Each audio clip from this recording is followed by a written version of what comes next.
daerah sangat primitif sekali. Jadi jalan itu belum bisa dilewati sepeda ontel, enggak bisa, apalagi sepeda motor.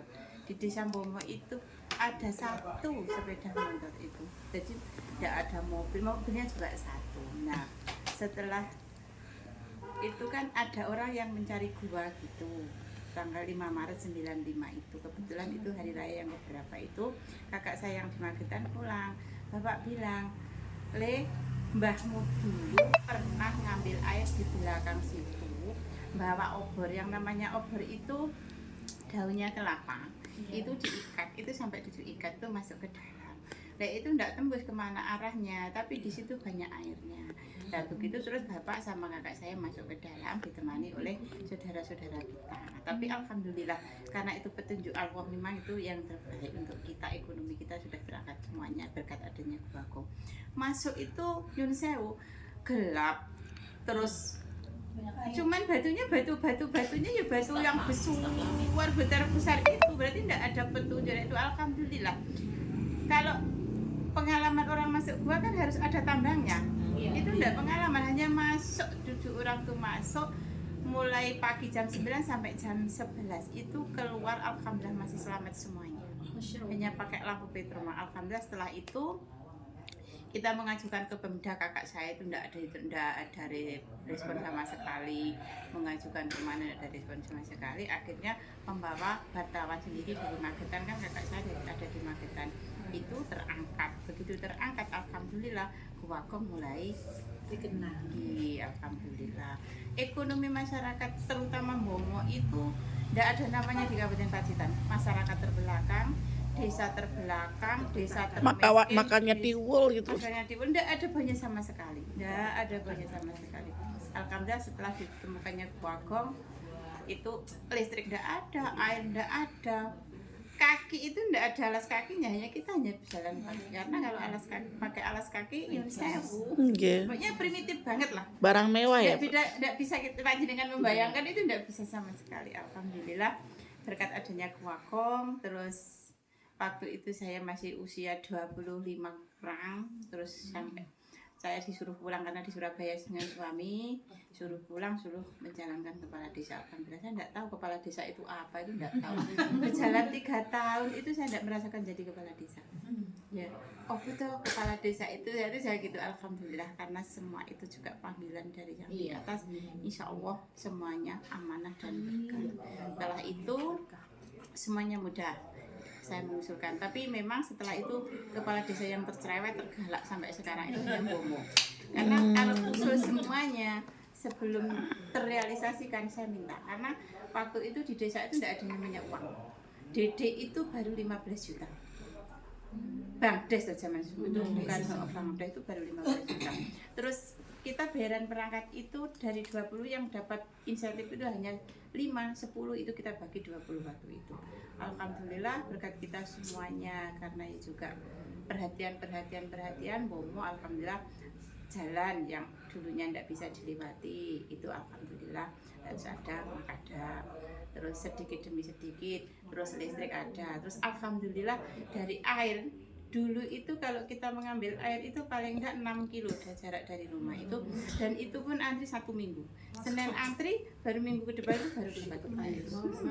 Emang terkenal apa ya? Kurang air kalau di Pacitan itu. Banget. Alhamdulillah itu dari Bengawan Solo itu beliaunya dari Magetan, Bunda.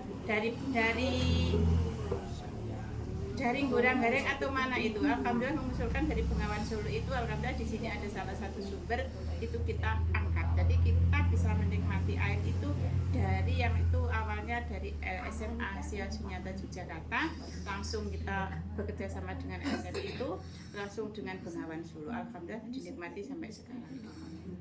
Jadi ini alhamdulillah pakai PDAM. Iya sekarang PDAM. Tapi dari sumber apa dari? Dari sumber. Pokoknya tragis dan Yun Sewu, misterius dan terbelakang. Pokoknya tidak bisa diceritakan, itu gimana ya? 5 Maret 95 ditemukannya Guakom. Terus awalnya kita balik orang. Itu sebelum dibuka setiap malam itu pasti ada gamelan, ada reog, ada bunyi-bunyian itu. Jadi setelah Itu bukan cerita apa namanya? Cerita dari mulut ke mulut. kita mendengarkan sendiri. Oh. Kan rumah kita di depan ini, jadi kita mendengar orang sini mendengar semuanya. Itu tuh suara apa itu kita mendengar semuanya. Terus setelah dibuka 5 Maret 95 itu sama kakak, bapak dan saudara-saudara itu suara itu tidak ada sama sekali. Oh. Alhamdulillah. Seperti memanggil. Panjenengan kalau mengamati sekarang itu sudah makmur lah.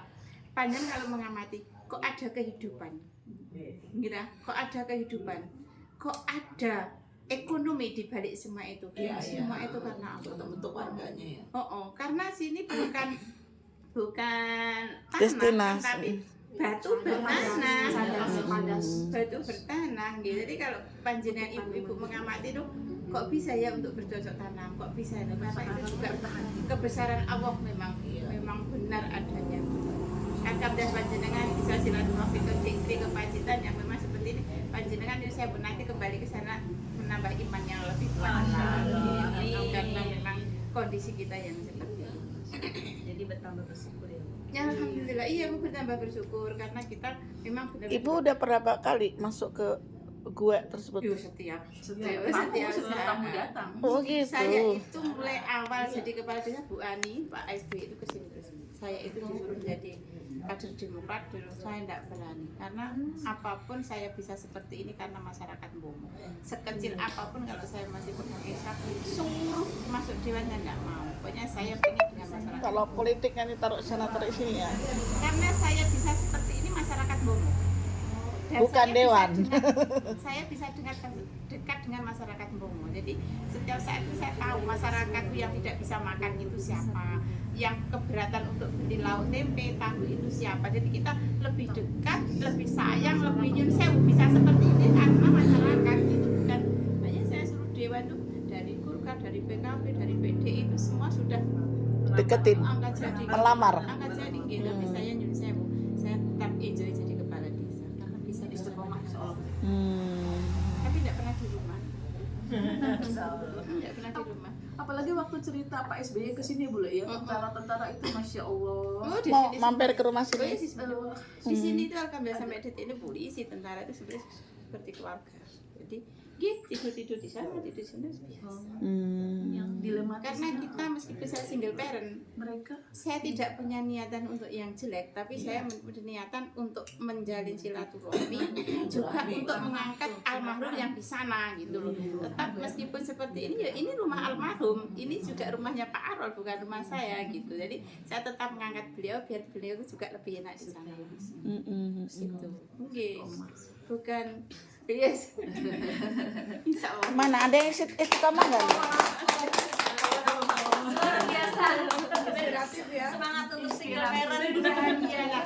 Bu Ibu sayang, kebetulan beliau pengawas kami dari K3S.